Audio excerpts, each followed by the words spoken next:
Hello बच्चों, आज हम बात करने वाले हैं फिर से एक बार थर्मोडायनेमिक्स के बारे में। तो लास्ट वीडियो में हमने बात किया था फर्स्ट लॉ ऑफ थर्मोडायनेमिक्स के बारे में। आपको बताया गया था कि जब भी किसी सिस्टम को हीट सप्लाई किया जाता है तो वो सिस्टम जो होता है उस हीट को टू टाइप से यूज़ करता है।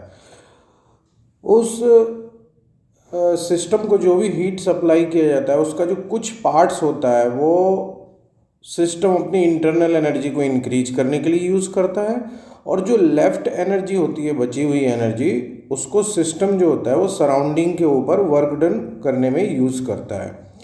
तो यहाँ पर हमारे पास अब हम यहाँ पर एक्सप्रेशन करने वाले हैं कि वर्क डन बाय गैस, कि जब भी किसी गैस का एक्सपेंशन होता है तो गैस सराउंडिंग के ऊपर कितना वर्क करता है।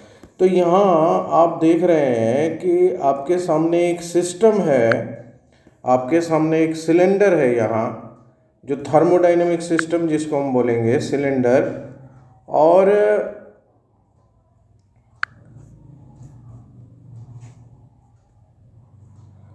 और यहाँ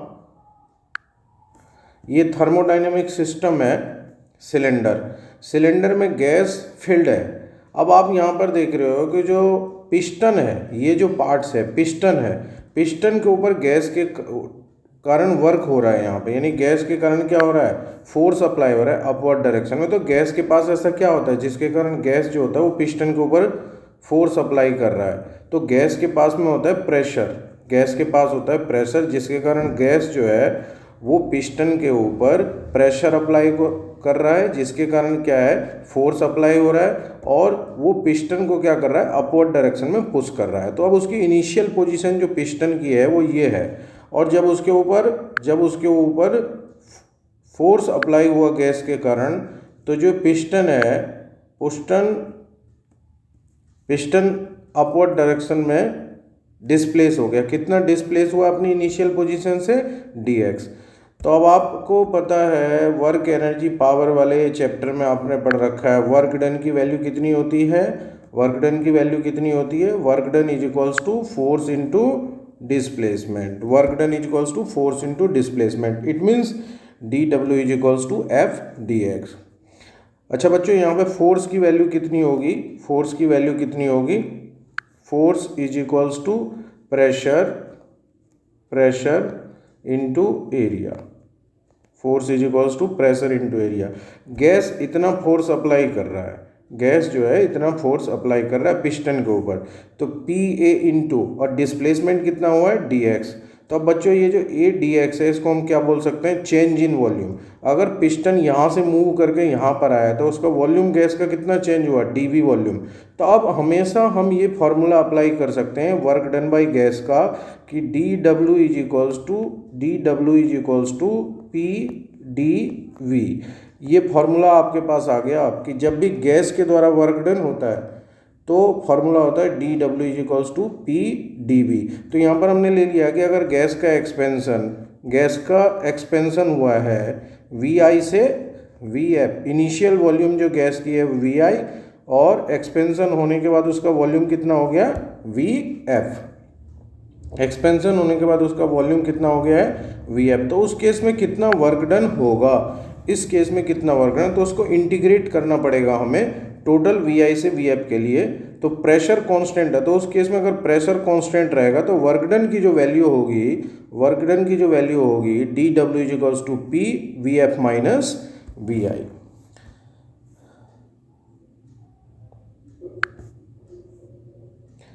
अब हम बात करेंगे यहाँ पे आइसोथर्मल प्रोसेस के बारे में बात करेंगे हम। आइसोथर्मल प्रोसेस क्या होता है, थर्मोडायनेमिक, खास तौर से ये जो लेक्चर होने वाला है वो थर्मोडायनेमिक प्रोसेस के बारे में ही होने वाला है आपका। तो सबसे पहले हम यहाँ बात करेंगे कि आइसोथर्मल प्रोसेस क्या होता है। वन बाय वन एक एक प्रोसेस के बारे में हम डिस्कस करेंगे। एक ऐसा प्रोसेस जो कांस्टेंट टेम्परेचर पे होता है, उसको क्या बोलते हैं, आइसोथर्मल प्रोसेस।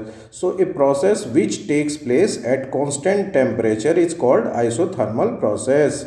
एक ऐसा प्रोसेस जो कांस्टेंट टेम्परेचर पर होता है उसको बोलते हैं आइसोथर्मल प्रोसेस। लेकिन उस आइसोथर्मल प्रोसेस के लिए क्या कंडीशन होना चाहिए, क्या नेसेसरी कंडीशन होना चाहिए?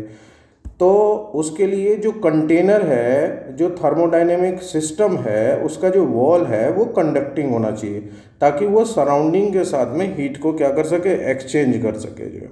तो समझ में आ गया होगा आपको कि wall of the container must be perfectly conducting. जो कंटेनर है उसका वॉल कैसा होना चाहिए, कंडक्टिंग होना चाहिए, ताकि wall of the container must be conducting, ताकि वो जो है सराउंडिंग के साथ में हीट क्या कर सके, एक्सचेंज कर सके। और उसके बाद प्रोसेस ऑफ कंप्रेशन और expansion should be slow. Isothermal process slow process होता है बच्चों, आइसोथर्मल प्रोसेस स्लो प्रोसेस होता है। तो प्रोसेस ऑफ कंप्रेशन और expansion should be slow so as to provide time for the exchange of heat, ताकि heat exchange करने के लिए टाइम मिल सके जो है। तो आइसोथर्मल प्रोसेस जो है स्लो प्रोसेस है। उसके एग्जाम्पल क्या होगा आइसोथर्मल प्रोसेस का बच्चों? मेल्टिंग प्रोसेस जो होता है वो एक आइसोथर्मल प्रोसेस है। Melting process is isothermal process. उसके बाद बॉइलिंग प्रोसेस जो होता है वो भी आइसोथर्मल प्रोसेस ही होता है बच्चों। Boiling process is also isothermal process, क्योंकि देखो कभी भी अगर मेल्ट होता है कोई चीज़ तो भी उसमें क्या लगता है, टाइम लगता है। बॉइल्ड होता है तो भी उसमें क्या लगता है, टाइम लगता है। एकदम तो हो नहीं जाता है, ना ही तो एकदम कोई चीज़ मेल्ट हो जाएगा। अगर आइस ही है आपके पास तो आइस एकदम तो मेल्ट नहीं होता, और अगर वाटर है तो एकदम तो क्या बॉइल्ड होना स्टार्ट नहीं हो जाता। तो स्लो प्रोसेस है। तो इसके लिए आइसोथर्मल प्रोसेस के लिए इक्वेशन क्या होता है? आइसोथर्मल प्रोसेस के लिए जो इक्वेशन होता है वो p v is equals to k. P v is equals to k isothermal process के लिए इक्वेशन। अब हम इसके बाद बात करेंगे, इसके ग्राफ के बारे में। तो इसका जो प्रेशर वॉल्यूम ग्राफ होगा, pressure volume graph isothermal process के लिए, प्रेशर वॉल्यूम ग्राफ ये इस तरीके का होगा, हाइपरबोलिक ग्राफ बनेगा। इसमें टेम्परेचर क्या होगा इसके अंदर, जिसमें टेम्परेचर क्या होता है, कांस्टेंट, टेम्परेचर इज कांस्टेंट। उसके बाद ये तो पीवी ग्राफ हो गया आइसोथर्मल प्रोसेस के लिए, प्रेशर वर्सेस टेम्परेचर ग्राफ। तो टेम्परेचर कांस्टेंट है, ये तो आइसोथर्मल प्रोसेस के लिए पीटी ग्राफ ही होगा। इसी तरीके से अगर आइसोथर्मल प्रोसेस के लिए अगर हम वीटी ग्राफ ड्रॉ करने लगें, आइसोथर्मल प्रोसेस के लिए वीटी ग्राफ ड्रॉ करने लगें, वॉल्यूम वर्सेस टेम्परेचर, तो वो ऐसे होगा आइसोथर्मल प्रोसेस के लिए। इन दोनों ही ये, अब आपके पास आइसोथर्मल प्रोसेस के लिए तीन ग्राफ है, एक पीवी ग्राफ है, एक पीटी ग्राफ है और एक वीटी ग्राफ है। अब हमें यहाँ पर फर्स्ट लॉ ऑफ थर्मोडायनेमिक्स उसको भी हम साथ साथ डिस्कस कर लेंगे कि अगर टेम्परेचर कांस्टेंट है, तो टेम्परेचर कांस्टेंट है तो उस केस में इंटरनल एनर्जी की वैल्यू तो चेंज नहीं होगी जो है। तो इंटरनल एनर्जी की वैल्यू अगर चेंज नहीं होगी तो डेल्टा यू की वैल्यू क्या हो जाएगा, delta u is equals to zero. किसके लिए, आइसोथर्मल प्रोसेस के लिए। आइसोथर्मल प्रोसेस में डेल्टा यू की वैल्यू क्या होता है, जीरो। तो अगर हम सिस्टम को जितना हीट सप्लाई करते हैं, यानी delta q is equals to delta u plus delta डब्ल्यू, this is first law of thermodynamics. So temperature is constant here, so the change in internal energy is zero, so the net heat supplied to the system is used by the system work done on the surrounding। तो अब साथ ही साथ यहाँ पे isothermal process में work done की क्या value होगी वो भी हम फाइंड कर लेंगे।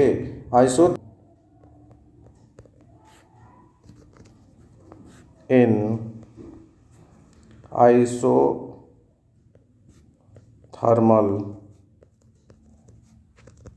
Process, work done in isothermal process. तो अभी हमने बात किया था कि गैस के द्वारा जब भी वर्क डन होता है, तो जब भी गैस के द्वारा वर्क डन होता है तो उसका फॉर्मूला क्या होता है, dW is equals to PdV।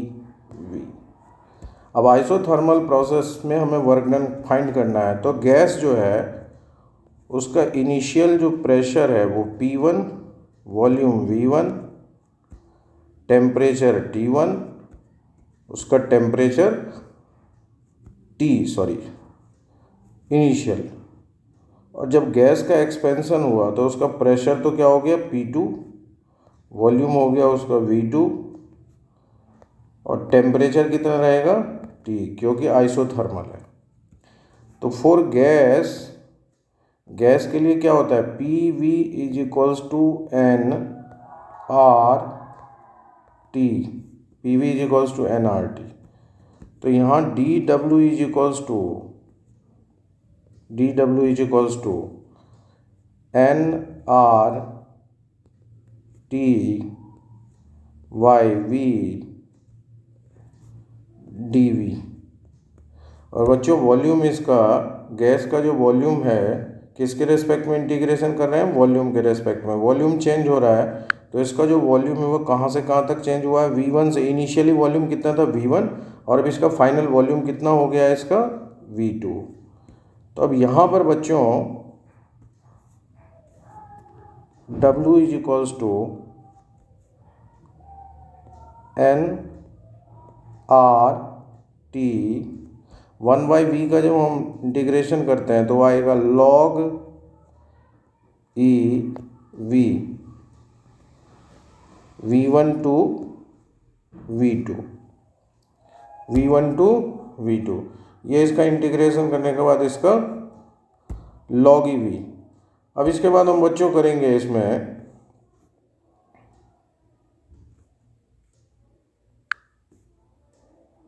W is equals to NRT log E V2 by V1। And जब ये नेचुरल लॉग को हम कन्वर्ट करते हैं log 10 बेस 10 में कन्वर्ट करते हैं 2.3026 NRT log 10 V2 by V1। और बच्चों यहाँ P1 V1 आइसोथर्मल प्रोसेस के लिए PV कांस्टेंट होता है, सो P1 V1 is equals to P2 V2। तो यहाँ पर V2 बाई V1 की अगर हम वैल्यू फाइंड करते हैं तो V2 by V1 is equals to P1 by P2। तो अब हमारे पास एक फॉर्मूला और भी आ जाएगा आइसोथर्मल प्रोसेस में 2.3026 NRT log 10 P1 by P2। तो ये बच्चों हमारे पास आ गया work done in isothermal process. ये हमने एक्सप्रेशन किया है, work done in isothermal process. तो बच्चों अब हम बात करने वाले हैं एडियाबैटिक प्रोसेस के बारे में बात करने वाले हैं। एडियाबैटिक प्रोसेस क्या होता है, it is that process in which no heat enters और leave the thermodynamic system during the change. ये इस तरीके का सिस्टम होता है बच्चों जिसमें हीट जो होता है वो ना ही सिस्टम के अंदर एंटर करता है ना ही लीव करता है। ठीक है, तो इसके लिए क्या कंडीशन होनी चाहिए, अगर हीट जो है सिस्टम के साथ में एंटर नहीं करेगा, एग्जिट नहीं करेगा जो है, तो उसके लिए मेन कंडीशन क्या होना चाहिए, necessary condition. So the necessary condition for the adiabatic process is the wall of the container must be perfectly non conducting. जो वॉल है वो कैसा होना चाहिए, सिस्टम का, इस थर्मोडाइनमिक सिस्टम का वॉल कैसा होना चाहिए, नॉन कंडक्टिंग, क्योंकि कंडक्टिंग रहेगा तो कंडक्ट कर जाएगा। आइसोथर्मल प्रोसेस में कंडक्टिंग वॉल होता है क्योंकि कंडक्ट होना है, जबकि एडियाबैटिक प्रोसेस में कैसा होना चाहिए, नॉन कंडक्टिंग वॉल होना चाहिए। उसके बाद में ये जो प्रोसेस है, द प्रोसेस ऑफ कंप्रेशन और expansion should be certain so that there is no time for the exchange of heat. ये जो प्रोसेस है वो बहुत ही जल्दी होना चाहिए, जो है ये फास्ट प्रोसेस होता है, सडन प्रोसेस होता है। इसीलिए इसका एग्जाम्पल क्या होता है, एडियाबैटिक प्रोसेस का एग्जाम्पल क्या होता है बच्चों, sudden bursting of tube of a bicycle tyre. जो साइकिल है उसका टायर का बस्ट हो जाना तुरंत, तो देखते हो एकदम प्रेशर क्या हो जाएगा, एकदम घट के जीरो हो जाएगा, डिक्रीज हो के एकदम जो है। जैसे propagation of sound wave in air और अदर गैसेस, साउंड का प्रोपेगेशन होना दूसरे मीडियम में, इसको क्या बोला जाएगा, एडियाबैटिक प्रोसेस बोला जाता है, साउंड वेव का प्रोपेगेशन होना। ये बहुत ही फास्ट प्रोसेस होता है। तो इसमें अगर इसमें हम pressure versus volume graph draw करेंगे और इसका अगर इक्वेशन लिखेंगे तो इसका इक्वेशन होता है p v to the power gamma is equals to constant, p v to the power gamma is equals to constant. ये किसके लिए है, ये एडियाबैटिक प्रोसेस का इक्वेशन होता है, p v to the power gamma is equals to constant. तो यहाँ पर गामा क्या है, गामा यहाँ पर है C P by C V, C P by C V. तो सी पी क्या होता है यहाँ पे, molar specific heat capacity, C P क्या होता है, molar specific heat capacity at constant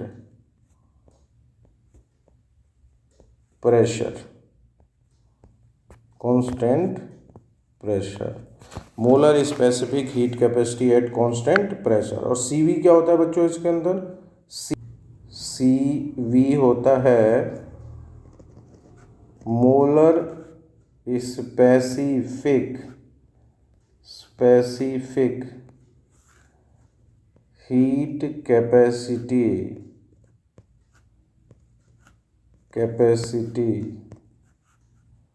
at constant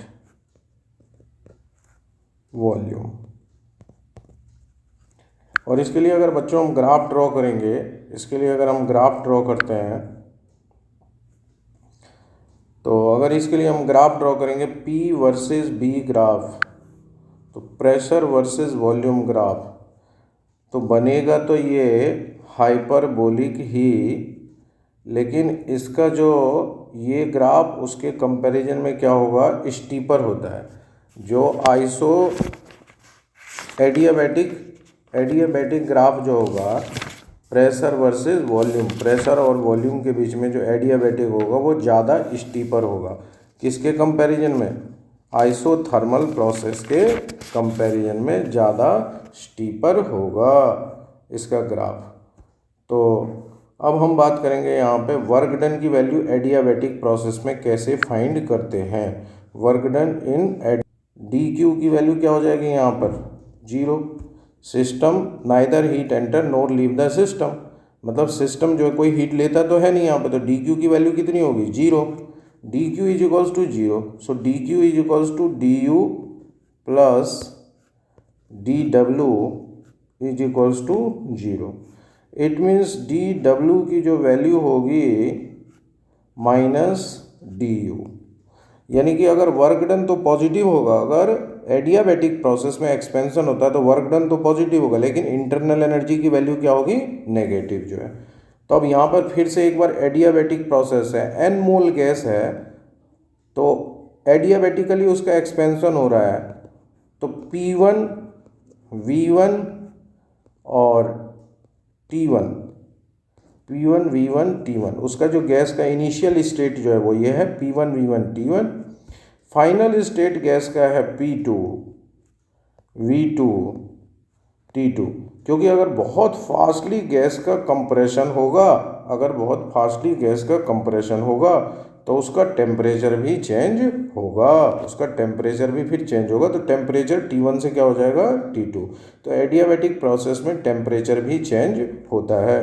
तो यहाँ पर dW गैस के लिए जब वर्क डन की वैल्यू क्या होता है, गैस के लिए वर्क डन की value dW is equals to P dV, dW is equals to क्या होता है, P dV। तो अब यहाँ क्या था बच्चों, K अपॉन में 1 माइनस गामा और V2 की power 1 minus gamma plus 1 minus V1 की पावर माइनस गामा प्लस 1। तो W is equals to K upon 1 minus gamma V2 the power 1 minus gamma minus V1 to the power 1 minus gamma. और यहाँ अगर हम करेंगे adiabatic process के लिए P1 V1 to the power gamma is equals to P2 V2 the power gamma is equals to क्या होगा, constant. तो अगर K की मल्टीप्लाई कर देंगे तो 1 upon 1 minus gamma 1 upon 1 minus gamma. अब बच्चों अगर सेकेंड वाला जो है यानी कि फाइनल स्टेट का ये है, तो वहाँ पर फाइनल स्टेट के लिए वैल्यू पुट करेंगे हम। तो P2 V2 the power gamma V2 the power 1 minus gamma minus P1 V1 to the power gamma और V1 to the power 1 minus gamma. तो अब बच्चों हमारे पास जो ये निकल कर आएगा formula W is equals to 1 upon 1 minus gamma 1 upon 1 minus gamma P2 V2 minus P1 V1। तो W अपॉन, अब बच्चों गैस के लिए हमारे पास क्या इक्वेशन होगा, P1 V1 is equals to NR T1 और P2 V2 किसके इक्वल होगा, P2 V2 is equals to NR T2। तो यहाँ पर ये वैल्यू अगर हम पुट करेंगे तो NR T2 minus T1 upon 1 minus gamma. ये हमारे पास work done in adiabatic process में हमारे पास फाइंड हो गया है। तो और नेक्स्ट प्रोसेस के बारे में हम नेक्स्ट वीडियो में बच्चों बात करेंगे, नहीं तो वीडियो बहुत बड़ी हो जाएगी।